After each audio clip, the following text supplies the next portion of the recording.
શિયાળાની ઋતુમાં કચ્છના વિવિધ વિસ્તારોમાં વિદેશી પક્ષીઓનું આગમન થતું હોય છે। તેનું કારણ છે કચ્છનું સાનુકૂળ વાતાવરણ। હમીસર તળાવ, છારીઢંઢ જેવા વિસ્તારમાં વિવિધ જાતિના પક્ષીઓ આવે છે।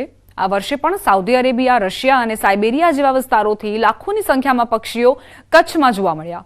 કચ્છમાં જોવા મળતા મુખ્ય પક્ષીઓમાં ગુલાબી પેણ, પેલિકન, નટભેર, કુંજ, શહબાઝ, રામચીરી, રતનટોપ, આઈબિસ, રંગીલો સુવાડી, ઘોડલ અને વિવિધ શિકારી પક્ષીઓનો સમાવેશ થાય છે।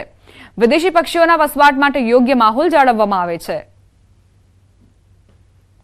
अलग अलग प्रकारना पक्षीओ माटे एक आश्रय स्थान माटे कच्छ खूब ज आदर्श निवास स्थान छे। खास करीने माइग्रेटरी बर्ड्स यायावर पक्षीओ जेने आपणे गुजरातीमां ओळखीए छे तेनी वात करीए तो तेओ तेमना साइबेरिया अने आसपासना विस्तारोमां शियाळो खूब ज भयंकर होवाना कारणे, खूब ठंडीनुं प्रमाण खूब वधारे होवाना कारणे तेओ सानुकूळ वातावरणनी शोधमां भारतमां आवता होय छे। कायदामां रहेशो तो फायदामां रहेशो। जो कायदो हाथमां लीधो, टपोरीगिरी करी तो तमारी खेर नथी, केम के पोलीसने मळी गयो छे छुट्टो दौर। पोलीस हवे एवो पाठ भणावशे के थई जशो सीधा दौर। दादाना गुजरातमां दादागिरी नहीं ज चाले।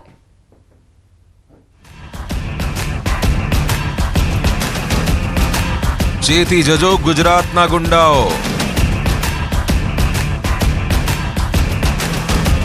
चालवाना पण नहीं रहे वेंच।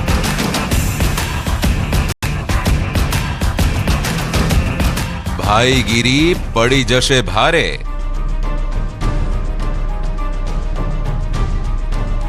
तमारी छरीओ अभेराईए चढ़ावी देजो,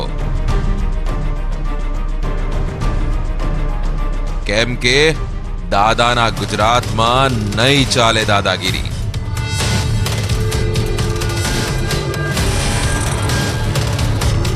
गृह राज्य मंत्रीना निवेदन बाद राज्य में आरोपीओनी तेमना ज विस्तारमां शान ठेकाणे लाववामां आवी रही छे। લુખ્ખાગીરી કરનારાઓને જાહેરમાં જ ભણાવવામાં આવી રહ્યો છે કાયદાનો પાઠ। ગૃહ રાજ્ય મંત્રીએ આપેલા પાવરથી પોલીસ ફૂલ એક્શનમાં છે। એ પ્રકારના વરઘોડા આપણે સૌ લોકો નજરે જોઈ રહ્યા છે, પણ હજી એ ક્યાંય કોઈ ખૂણામાં બચી ગયું હોય, કોઈ ખૂણામાં લાગે તમને કે આ ટપોરીગીરી કરે છે, ઘરે ને ઓફિસમાં બેસવાની બદલે રોડ પર પલાઠી મારીને કોઈ ઢીંગા મસ્તી કરતું હોય તો એને બી તમે પોલીસના વરઘોડામાં જરૂરથી નજરે પડશે, એટલી હું આપને ખાતરી આપું છું। ગૃહ રાજ્ય મંત્રીએ આપેલા પાવરથી પોલીસ આવા લુખ્ખા તત્વોને તેમની જ ભાષામાં સમજાવી રહી છે।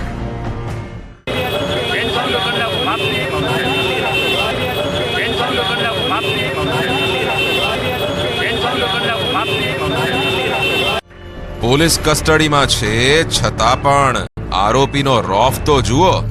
સરઘસ કાઢ્યું પણ માફી માંગવા તૈયાર નથી।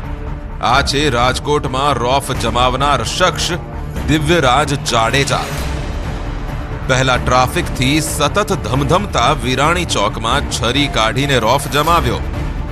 પોલીસે દબોચ્યો છતાં પણ તેની અકડ ઢીલી ન થઈ। જુઓ કેવી રીતે બિંદાસ્ત કહી રહ્યો છે કે એન્કાઉન્ટર કરી નાખો પણ માફી તો નહીં માંગો।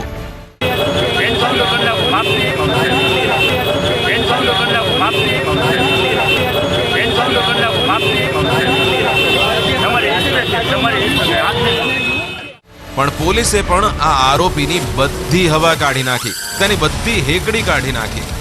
જુઓ હવે આરોપી કેવો સીધો દોડ થઈ રહ્યો છે અને લોકોને પણ કાયદો હાથમાં ન લેવાની અપીલ કરી રહ્યો છે। મારું નામ દિવ્યરાજ છે રઘુસિંહ જાડેજા। મેં વિરાણી ચોકમાં કાર અડ્યો એક્સિડન્ટ બાબતમાં લપ કરેલી હતી, મેં છરી કાઢેલી હતી।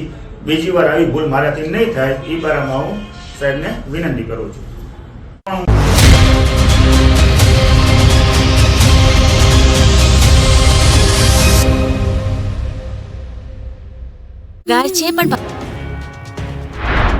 गुजरात बन्यु मिनी काश्मीर।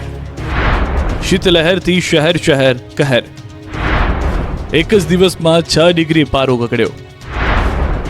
કાતલ ઠંડીમાં ઠૂઠવાયા લોકો. અંતે શિયાળાએ ગુજરાતમાં અસલી મિજાજ બતાવવાનું શરૂ કરી દીધું. ગુજરાતમાં ઠંડીએ જમાવટ કરી દીધી. મોટાભાગના શહેરો કાતલ ઠંડીની ઝપેટમાં આવી ગયા. પહાડોથી લઈને મેદાન સુધી ઠંડીનું મોજું ફરી વળ્યું. ઉત્તર ભારતમાં હિમવર્ષાના પગલે ગુજરાત જાણે મિની કાશ્મીર બની ગયું. વહેલી સવારથી કાતિલ ઠંડા પવનો ફૂંકાઈ રહ્યા છે. અનેક જિલ્લાઓમાં ગાત્રો થીજવતી ઠંડી પડી રહી છે. હવામાન વિભાગ દ્વારા પણ સૌરાષ્ટ્ર કચ્છમાં કોલ્ડવેવની અસર વર્તાવાની શક્યતા વ્યક્ત કરી છે. સવારથી જ રાજ્યમાં લોકો કાશ્મીર જેવી ઠંડીનો અનુભવ કરી રહ્યા છે. તાપમાનનો પારો એક જ રાતમાં 1 થી 6 ડિગ્રી ઘટી જતા લોકો ધ્રુજી ઉઠ્યા છે. રાજ્યમાં સિઝનનું સૌથી ઓછું 6.4 ડિગ્રી તાપમાન નલિયામાં નોંધાયું છે.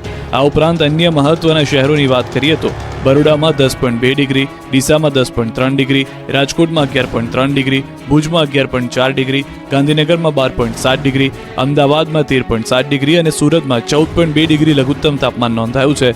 અચાનક જ ઠંડીએ ભૂક્કા બોલાવતા લોકો ઠંડીથી બચવા માટે ગરમ કપડાં અને તાપણાનો સહારો લેતા જોવા મળી રહ્યા છે. ઠંડીની સાથે સાથે બર્ફીલો પવન ફૂંકાતા લોકોએ અમદાવાદમાં માઉન્ટ આબુ જેવા વાતાવરણનો અનુભવ કર્યો. મહત્વનું છે કે ઉત્તર ગુજરાત અને મધ્ય ગુજરાતમાં આગામી 72 કલાક ઠંડીનું મોજું ફરી વળવા